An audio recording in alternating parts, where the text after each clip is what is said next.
నమస్కారం ఘంటారావానికి స్వాగతం. ముందుగా ప్రధానాంశాలు. ప్రాజెక్టుకు గండిపడి సరళాసాగర్ ఖాళీ, ఆందోళనలో రైతులు, ఆదుకుంటామన్న నిరంజన్ రెడ్డి.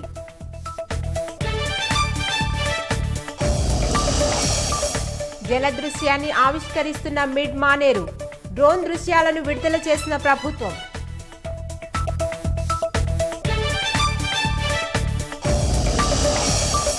విద్యార్థి ప్రాణాలు తీసిన ఇసుక లారీ, హైదరాబాద్లో బడి ఆటోను ఢీకొని ప్రమాదం.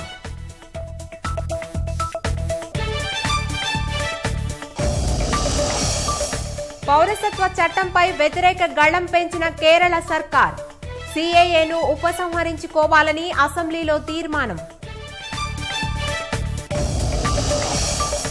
ఏపీలో మాజీ ఎంపీ రాయపాటిపై సిబిఐ కొరడా, గుంటూరు సహా 4 ప్రాంతాల్లో సోదాలు.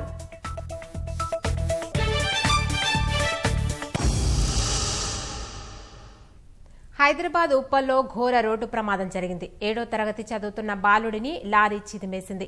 లిటిల్ ఫ్లవర్ కళాశాల సమీపంలో చౌరస్తా వద్ద సిగ్నల్ ను సైతం లెక్క చేయకుండా వాహనం నడుపుతూ ఇసుక లారీ డ్రైవర్ బీభత్సం సృష్టించాడు. ఆటోలోనూ అతివేగంగా ఢీకొట్టి ఓ విద్యార్థి ప్రాణాలను బలిగొన్నాడు. మరో 4గురిని ఆసుపత్రి పాల్చేశాడు.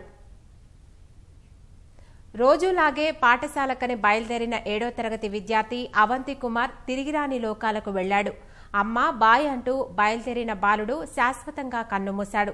ఈ విషయం తెలిసిన చిన్నారి తల్లిదండ్రులు కన్నీటి పర్యంతమయ్యారు. తమ కుమారుడు చనిపోయాడని తెలిసి పుట్టెడు దుఃఖంలో మునిగిపోయారు. రోజులాగే స్కూల్కు బయలుదేరిన బాబు ప్రాణాలు కోల్పోయాడని తెలిసి ఉప్పల్ పోలీస్ స్టేషన్లో కుప్పకూలారు.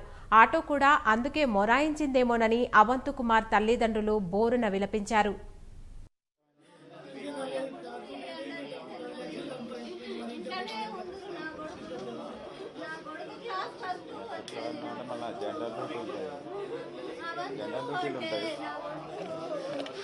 మా డాడీ 30 ఏళ్ల సంది భగవంతుని సేవ చేస్తారు.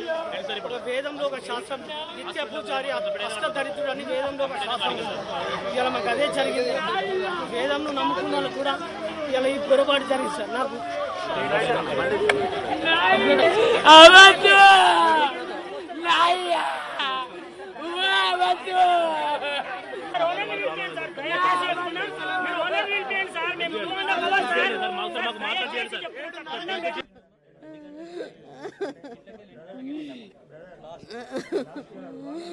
నయ్యా 7:30కే వెళ్ళిండు. 7th క్లాసు 7:30కు వెళ్ళిండు. ఇవాళ ఇంటి ముందట ఆగేది ఆటో, రోడ్లు తవ్వడం వల్ల రోడ్డు మీద ఆపిండు. ఆడదాకా ఎక్కిండు నా కొడుకు. ఈ ఎక్కగానే బాయ్ అని చెప్పేది నా కొడుకు. ఆటో ఎంతవరకు స్టార్ట్ కాలే.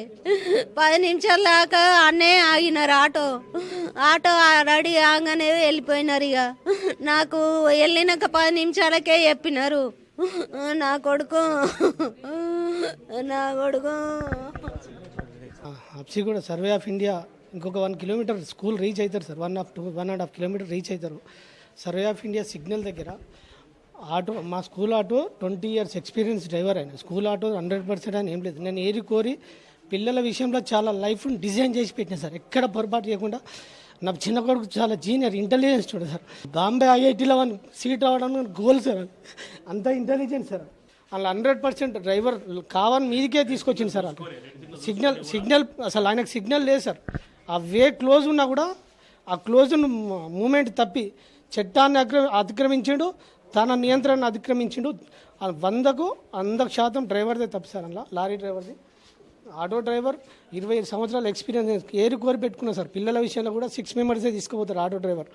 ఆయన ఆ స్కూల్లోనే 15 సంవత్సరాల నుంచి ఆటో డ్రైవర్ నడుపుతుండు. ఆ డ్రైవర్ పొరపాట్లు ఏం లేదు సార్. ఓన్లీ లారీ డ్రైవర్ అంతే. పెద్ద బైక్ లైట్ ఫ్రాక్చర్ అయింది సార్. ఏం కాదు, ప్రాబ్లం ఏం లేదు. ఉప్పల్కు చెందిన అవంతు కుమార్ హబ్సిగూడలోని ఓ ప్రైవేటు పాఠశాలలో 7వ తరగతి చదువుతున్నాడు. అతనితో పాటు మరికొందరు విద్యార్థులు స్కూల్కు వెళ్తున్నారు. రోజులాగే ఆటోలో బయలుదేరారు. స్నేహితులంతా కలిసి మాటల్లో మునిగిపోయారు. ఇంతలో అనుకోని ప్రమాదం వారి ఆనందాన్ని ఆవిరి చేసింది. దారి మధ్యలోనే మృత్యువు కాటేసింది. ఉప్పల్ లిటిల్ ఫ్లవర్ కళాశాల సమీపంలో చౌరస్తా వద్ద అతివేగంగా వచ్చిన లారీ చిన్నారులు ప్రయాణిస్తున్న ఆటోను బలంగా ఢీకొట్టింది. ప్రమాద తీవ్రతను ఆటో పల్టీలు కొట్టింది. భగవంతుని సేవ చేస్తుంది. వేదంలో ఒక శాస్త్రం నిత్య పూజారి అష్టదరిద్రుడు అని వేదంలో ఒక శాస్త్రం. ఇలా మాకు అదే జరిగింది. వేదంను నమ్ముకున్న వాళ్ళు కూడా ఇలా ఈ పొరపాటు జరిగింది సార్. నాకు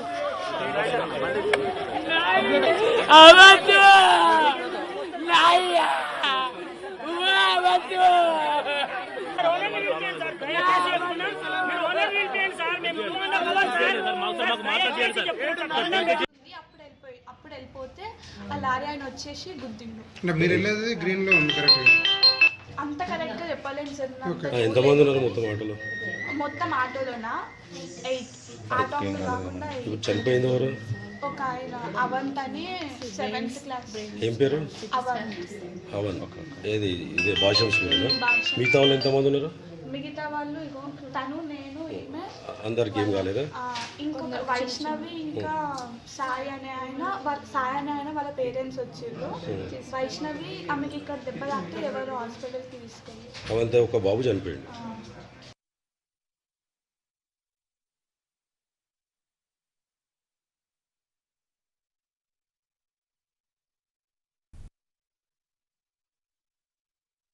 ఒక ఆటో స్కూల్ పిల్లలు భాషం స్కూల్కి తీసుకెళ్తుంది పిల్లల్ని. పిల్లలకి ఒక ఆటోలో పోతున్నారు 8 మంది. అటు నుంచి అప్సిగూడ సైడ్ నుంచి ఇసుక లారీ ఒకటి వచ్చేసి 2 గుద్దుకున్నాయి. ఆటో 2 పల్టీలు కొట్టి పక్కకు పడింది. అందులో ఒక అబ్బాయి అవంతి కుమార్ అనే అబ్బాయి చనిపోయాడు. తర్వాత ఇంకొక వాళ్ళ బ్రదర్కి మైనర్ ఇంజురీస్ అయినాయి. మిగతా పిల్లలిద్దరు డిశ్చార్జ్ అయినారు. మిగతా వాళ్ళు కొద్దిగా అబ్జర్వేషన్లు అన్నారు. అందరూ సేఫ్ అండి. ఆటో ఇక్కడ కళ్యాణపురం నుంచి లిటిల్ ఫ్లవర్ నుంచి మెయిన్ రోడ్డుకి వస్తుంది. స్ట్రైట్గా అప్సిగూడ నుంచి ఇసుక లారీ వస్తుంది. ఇక్కడ ఈ 2 గుద్దుకున్నాయి. సీసీ కెమెరాలు చూస్తాం, మిస్టేక్ అని చెప్పేసి కేసు బుక్ చేస్తాం. ఈ అబ్బాయిని అక్కడికి షిఫ్ట్ చేసాం గాంధీ మార్చురీకి. ఇన్ టైంలో లేకపోతే దాని గురించి కూడా సెక్షన్ పెడతాం, యాడ్ చేస్తాం. అదే సిగ్నల్ జంప్ అయిందా, ఏది సిగ్నల్ జంప్ అయింది, ఆటో సిగ్నల్ జంప్ అయిందా లేకపోతే లారీ జంప్ అయిందని చెప్పేసి దాని గురించి సీసీ ఫుటేజ్ తీసి చూస్తాం. ప్రమాదంపై కేసు నమోదు చేసుకున్న పోలీసులు దర్యాప్తు చేపట్టారు. చనిపోయిన విద్యార్థి అవంత్ కుమార్ మృతదేహాన్ని గాంధీ ఆసుపత్రికి తరలించారు. ప్రమాదానికి కారణమైన లారీ డ్రైవర్ పరారయ్యాడు. నిందితుడి కోసం పోలీసులు గాలిస్తున్నారు. లారీ డ్రైవర్పై 304A 337 279 కింద కేసు నమోదు చేశారు.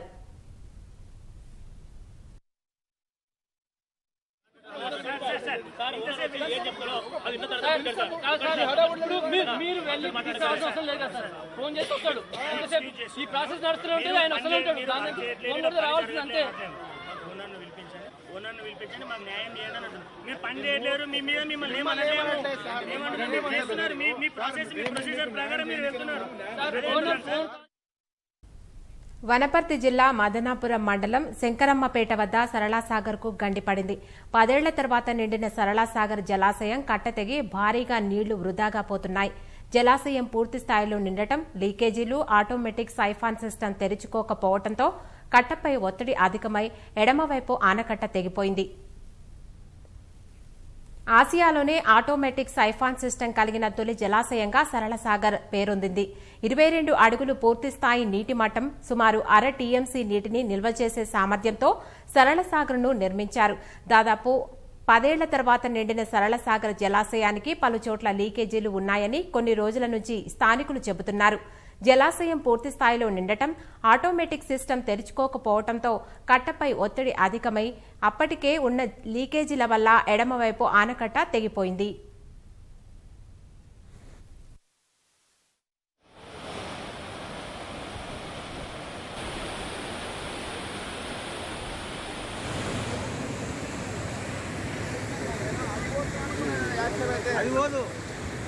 ఆ రోజు నుంచి అనుకున్నాం కదా ఇది పోతుందని.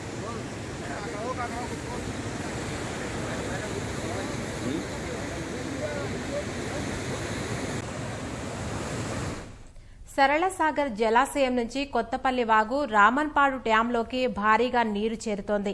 ఈ నీరంతా సరళసాగర్ జలాశయం నుంచి దిగువ ప్రాంతాలకు చేరి ప్రాజెక్టు దాదాపుగా ఖాళీ అయింది. కొత్తపల్లి వాగుకు ఇరువైపులా ఉన్న నారుమళ్లు, విద్యుత్ మోటార్లు కొట్టుకుపోయాయి. రామన్పాడు జలాశయం పైన ఒత్తిడి పెరగటంతో గేట్లు తెరిచి దిగువకు నీళ్లు విడుదల చేస్తున్నారు. ఈ నీళ్లు ఊకచెట్టు వాగు ద్వారా కృష్ణానదిలోకి చేరుతున్నాయి. ఊకచెట్టు వాగు సైతం ఉధృతంగా ప్రవహిస్తోంది. దీంతో అజ్జకొల్లు, మేడపల్లి, రేచింతల, వీరరాఘవాపురం లాంటి గ్రామాల్లో విద్యుత్ మోటార్లు, నారుమళ్లు నీట మునిగే అవకాశం ఉంది.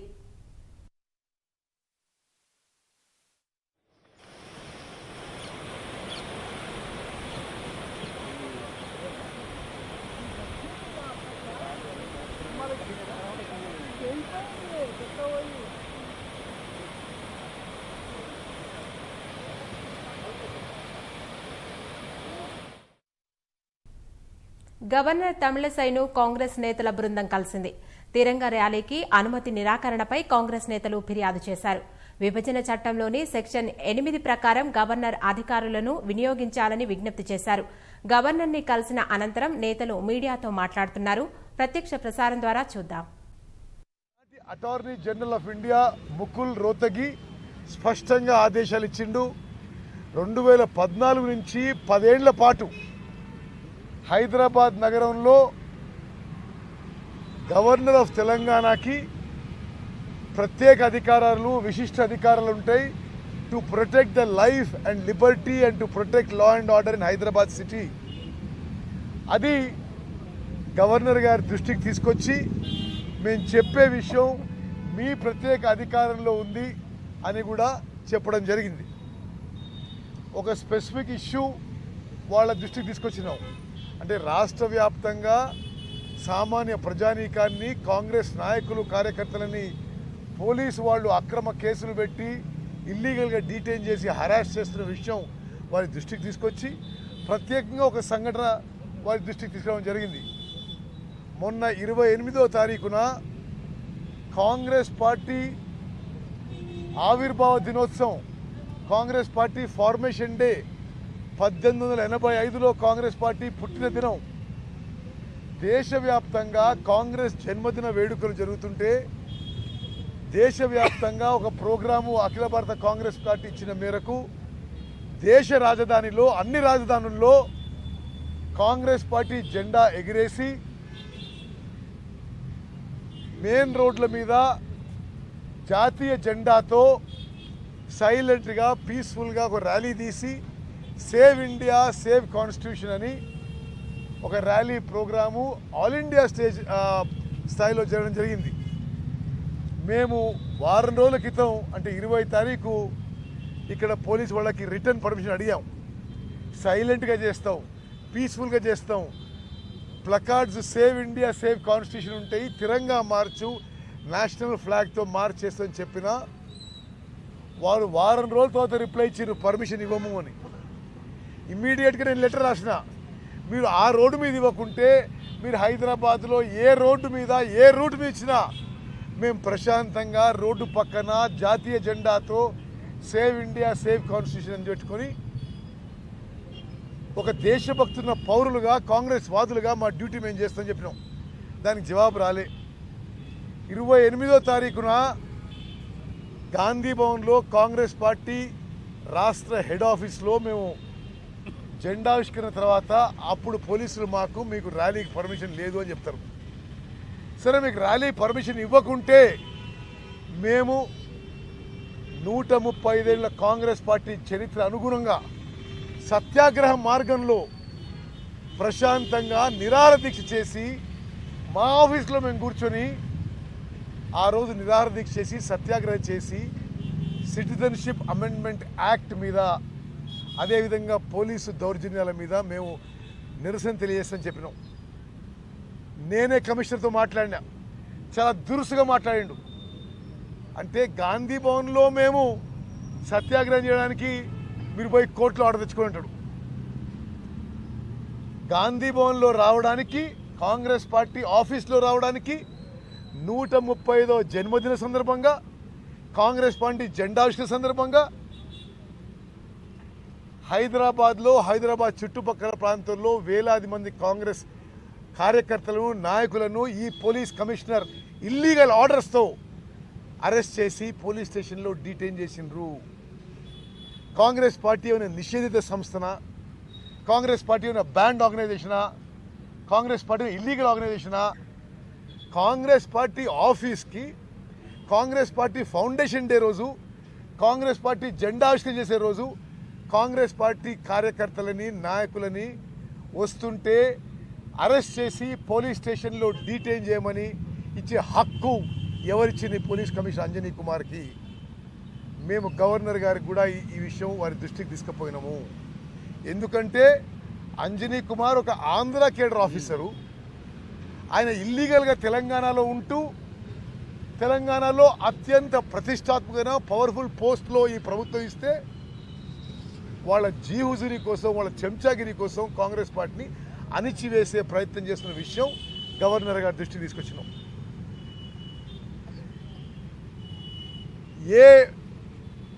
ఏ అర్హతతో, ఏ చట్టం కింద కాంగ్రెస్ పార్టీ ఫౌండేషన్ డే రోజు పోలీస్ కమిషనర్ అంజనీ కుమార్ గారు వేలాది మంది కాంగ్రెస్ వర్కర్లని నాయకులని పోలీస్ స్టేషన్లో డీటైన్ చేశారని చెప్పి ఆ విషయాన్ని మేము గవర్నర్ గారి దృష్టికి తీసుకొచ్చినాం.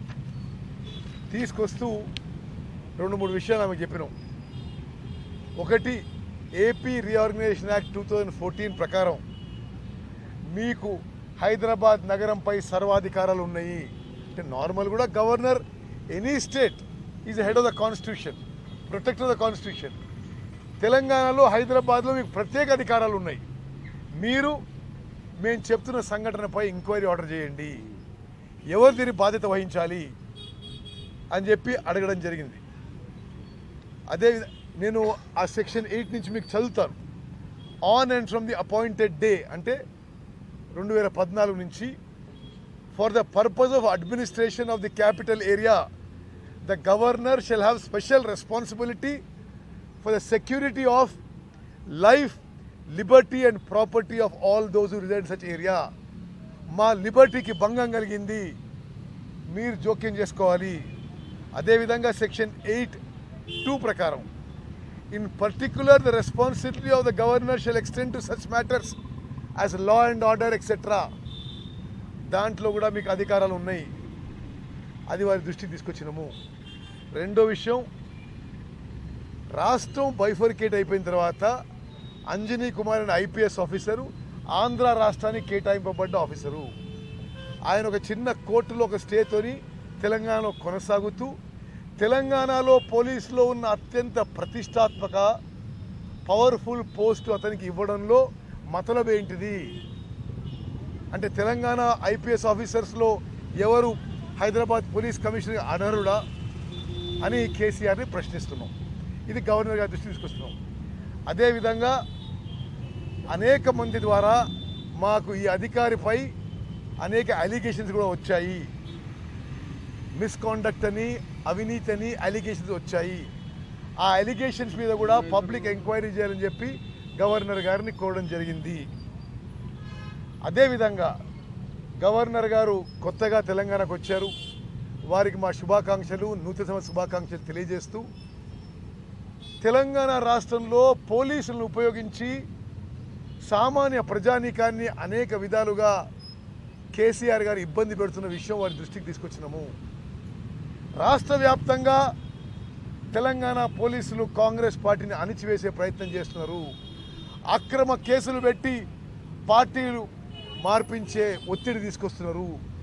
ఈ విషయం ఎక్కడ ఏ పొలిటికల్ పార్టీ కానీ, ఏ సివిల్ సొసైటీ ఆర్గనైజేషన్ కానీ ఏ పబ్లిక్ ఇష్యూ మీద ఏ కాల్ ఇచ్చినా మీడియా వాళ్ళు మీరు గమనిస్తున్నారు, రాత్రికి రాత్రి నాయకులందరూ కూడా హౌస్ అరెస్టు.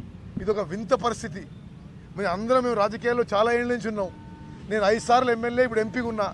ఎన్నడూ చూడలే ఏ పబ్లిక్ ఇష్యూ మీద కాల్ ఇచ్చినా అందరూ ఆ సంస్థ నాయకులందరూ కూడా హౌస్ అరెస్ట్. ఈ విషయం కూడా గవర్నర్ గారికి దృష్టికి తీసుకొచ్చినాం. పోలీసులను ఉపయోగించి కేసీఆర్ తెలంగాణలో ప్రజాస్వామ్యాన్ని అణిచివేసే ప్రయత్నం చేస్తున్నాడు. మీరు మా రక్షణకి, తెలంగాణలో ప్రజల రక్షణకి గవర్నర్ గారు రావాలని చెప్పి వారికి సవినయంగా మేము విజ్ఞప్తి చేయడం జరిగింది.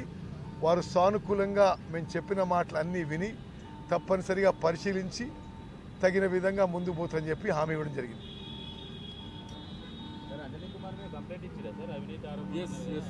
ఇచ్చినాం, రైటింగ్లో ఇచ్చినాం. అలిగేషన్స్ వస్తున్నాయి, మరి ప్రజల నుంచి వచ్చే అలిగేషన్స్ వస్తున్నాయి, మిస్కాండక్టు, కరప్షను, ఇటువంటి రకాల విషయాలు. మీరు ఎంక్వైరీ ఆఫర్ చేస్తే ప్రజల్లో కూడా వచ్చి కంప్లైంట్స్ ఇచ్చే అవకాశం ఉంటుందని చెప్పడం జరిగింది. ఎంక్వైరీ కండక్ట్ చేస్తే మేము ఇస్తాం. చూడండి, ఆ విషయంలో వాళ్ళు మేము గవర్నర్ గారిని ఎంక్వైరీ ఆర్డర్ చేయమన్నాము. ఆర్డర్ చేస్తే మేము వారికి ప్రజల నుంచి వచ్చే ఆరోపణలు వాళ్ళకి హ్యాండ్ ఓవర్ చేస్తాం.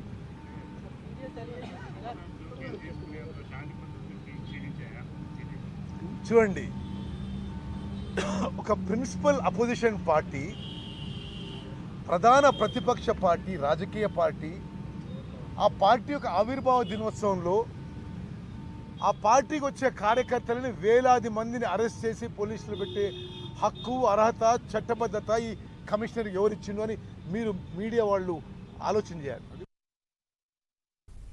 మధ్యమానేరు జలాశయం కాళేశ్వరం జలాలతో నిండుకుండలా మారింది.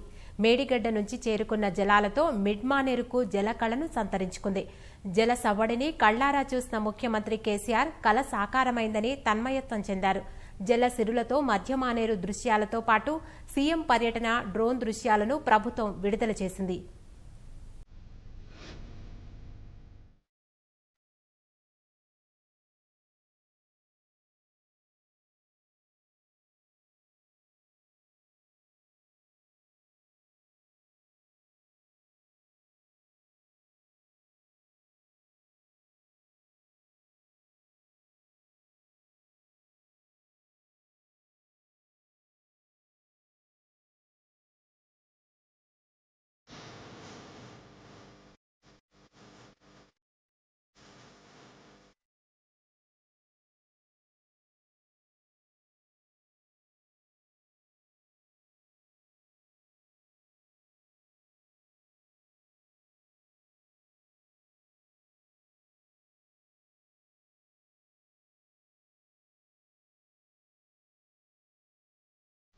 తెలుగు భాష అస్తిత్వం కొనసాగాలంటే చరిత్ర, భౌగోళిక, రాజకీయ, ఆధ్యాత్మిక, సంస్కృతి సంప్రదాయాలు భావితరాలకు అందించాలంటే సమాచారం అంతా తెలుగులోనే అందుబాటులోకి రావాలని ఉపరాష్ట్రపతి వెంకయ్యనాయుడు అభిప్రాయపడ్డారు. సమాచార సాంకేతిక యుగంలో మన చరిత్ర గొప్పదనాన్ని యువతకు తెలియజేసేందుకు తెలుగు వికీపీడియా ద్వారా తెలంగాణ ప్రభుత్వం చేస్తున్న కృషి అభినందనీయమని కొనియాడారు. ఈ కార్యక్రమాన్ని మరింత ముందుకు తీసుకెళ్లేందుకు ప్రతి ఒక్కరూ బాధ్యత తీసుకోవాలని ట్విట్టర్ వేదికగా వెంకయ్య పిలుపునిచ్చారు. గుంటూరులో మాజీ ఎంపీ రాయపాటి సాంబశివరావు నివాసంలో సీబీఐ అధికారులు సోదాలు నిర్వహిస్తున్నారు. ట్రాన్స్ట్రాయ్ సంస్థ కార్యాలయాల్లో తనిఖీలు చేపట్టిన అధికారులు సంస్థలో భాగస్వామ్యులుగా ఉన్న రాయపాటి నివాసంలోనూ తనిఖీలు చేశారు. పోలవరం ప్రాజెక్టు నిర్మాణానికి ఇండియన్ బ్యాంక్ నుంచి ట్రాన్స్ట్రాయ్ సంస్థ 500 కోట్ల రూపాయల రుణం తీసుకుంది. అయితే రుణం తిరిగి చెల్లించడం లేదంటూ బ్యాంకు అధికారులు సీబీఐకి ఫిర్యాదు చేశారు. ఆ మేరకు కేసు నమోదు చేసిన సీబీఐ అధికారులు హైదరాబాద్, విజయవాడ, గుంటూరు, ఢిల్లీలోని ట్రాన్స్ట్రాయ్ కార్యాలయాల్లో సోదాలు చేపట్టారు. ఇవాళ ఉదయం 6:30 గంటల సమయంలో విశాఖకు చెందిన 6 సీబీఐ అధికారులు గుంటూరు చంద్రమౌళి నగర్లోని రాయపాటి ఇంటికి వచ్చారు. ఆ సమయంలో సాంబశివరావు ఇంట్లో లేకపోవడంతో ఆయన కుమారుడు రంగబాబుతో మాట్లాడిన అనంతరం సోదాలు ప్రారంభించారు. ఇంటి ముందు నిలిపిన వాహనాల్లోనూ తనిఖీలు నిర్వహించారు. పాఠశాల విధుల్లో ఉపాధ్యాయుల నిర్లక్ష్యాన్ని సహించేది లేదని మంత్రి సత్యవతి రాఠోడ్ పేర్కొన్నారు. మహబూబాబాద్ జిల్లా కురవిలోని ఏకలవ్య గురుకుల పాఠశాలను మంత్రి ఆకస్మికంగా తనిఖీ చేశారు. విద్యార్థులకు కల్పించే వసతుల్లో రాజీ పడొద్దని ఉపాధ్యాయులకు సూచించారు. పాఠశాలలో పేరుకుపోయిన అపరిశుభ్రతపై మండిపడ్డారు. విద్యార్థులతో కలిసి క్రీడల్లో పాల్గొన్న మంత్రి వారితో కలిసి ప్రార్థనల్లో పాల్గొన్నారు. హైదరాబాద్ నగరంలో పలుచోట్ల చిరుజల్లులు కురుస్తున్నాయి. మల్కాజ్గిరి, నేరేడ్మెట్, కూషాయిగూడ, నాగారం, కాప్రా, కూకట్పల్లిలో తేలికపాటు వర్షం పడుతోంది. చలి తీవ్రత అధికంగా ఉన్న సమయంలో చల్లటి గాలులతో కూడిన చిరుజల్లులు భాగ్యనగర వాసులను మరింత వణికిస్తున్నాయి.